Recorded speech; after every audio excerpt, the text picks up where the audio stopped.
And now, the general weather around Alaska. Okay, moving on to the river breakup map. Again, everywhere south of the Brooks Range, breakup season has come to an end now. North Slope, things are moving along pretty good, opening up here in the Sagwan River and also on the Colville River, starting to show a more expansive area of some open water there. Still ice up to out to the west there, and really no watches, warnings, or advisories in any of those locations. Well, moving on to satellite imagery, clouds and showers here drifting westward across Norton Sound and Unalakleet, St. Michael, Stebbins, possibly down to Ammonich and grazing the Seward Peninsula as well, with the heaviest amounts there in a lot of hills. And some showers here across the northern interior from the Kobuk Valley westward into the upper Yukon Valley down to the areas just north of Fairbanks. And a system here bringing rain to the Alaska Peninsula, low pressure in the main front out into across the southern Gulf here. But some pretty good rain today across the Alaska Peninsula up into Kodiak Island. Southeast flow pulling some moisture into the Kenai Peninsula as well. And kind of a cloudy, showery day for the southeast coast, especially the central and southern areas. And another system out here to the west, put that in motion again. Low pressure west of Shimia, but the front pushing eastward into the central Aleutians with some light rain, fog, and drizzle with it. Really nothing too significant either wind or precipitation wise.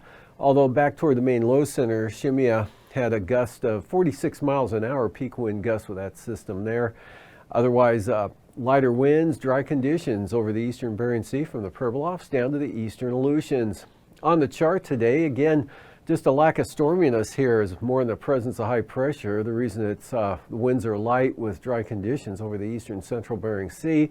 And then this weakening front spreading some rain into the central Aleutians. A little bit more in the way of wind out to the west there, closer to the low center. And a low center here pulling moisture into the Alaska Peninsula and Kodiak Island. 12-hour amounts ending at 3 p.m. this afternoon, a little over 8/10 of an inch, falling at Chignik there on the south side of the Alaska Peninsula. And Kodiak picking up about 1/3 of an inch, while False Pass had 1/4 of an inch. And then up here to the northwest, Haisley also had 1/4 of an inch of rain, with anywhere from 1 to 2/10 of an inch falling here.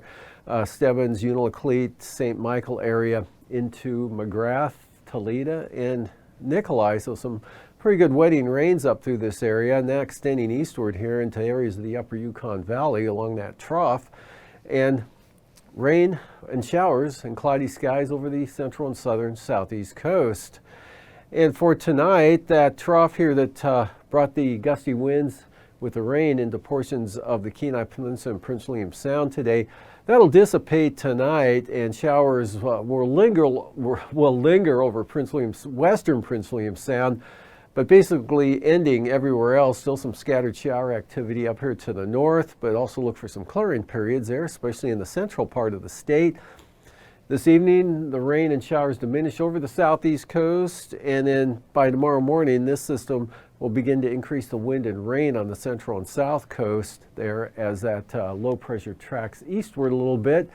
And a trough here keeps it wet and unsettled over Bristol Bay, Kodiak Island, and portions of the Alaska Peninsula. Western Alaska Peninsula dry out with light winds, and this really weakening front begins to spread some light rain, fog, and drizzle, usual marine type weather there this time of year into the eastern Aleutians, and stays rather breezy and wet over the western Aleutians with scattered showers for Adak and Atka. Scattered isolated showers now over the northern Bering Sea up to the Seward Peninsula. The area moisture shifts westward there, and will bring a chance of rain into the St. Lawrence Island area, back up into the western Seward Peninsula.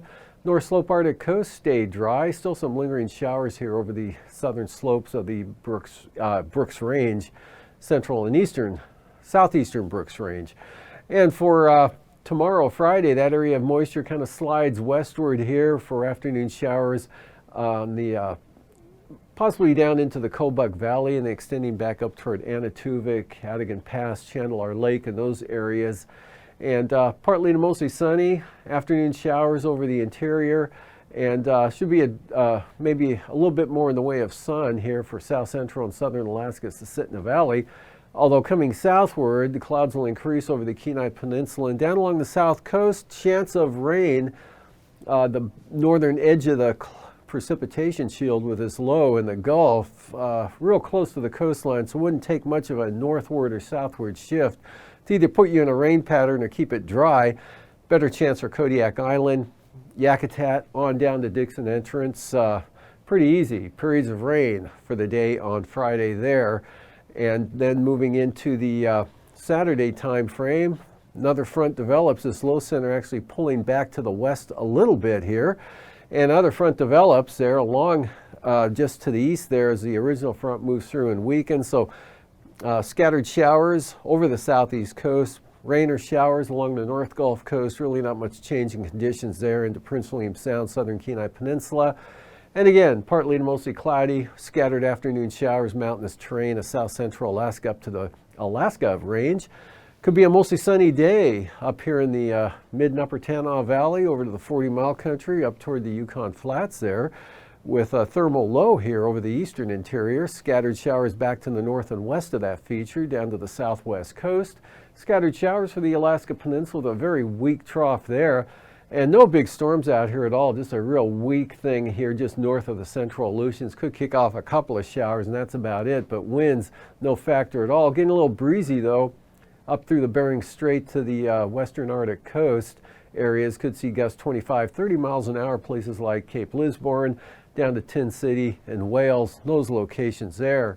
Lows tonight in the 20s for the North Slope on out to the Arctic coast. Otherwise not too bad. 40s for the interior, upper 30s in some locations here, closer to freezing for the Copper River Basin. Otherwise, upper 30s, lower 40s out over the Bering Sea, and 40s for the southeast coast. Highs tomorrow, kind of a cool 50s to lower 60s for the Panhandle. Eastern interior, though, 70 to 75, cooling back to the 50s here out toward the Bering Sea, and then St. Lawrence Island stuck in the mid-30s.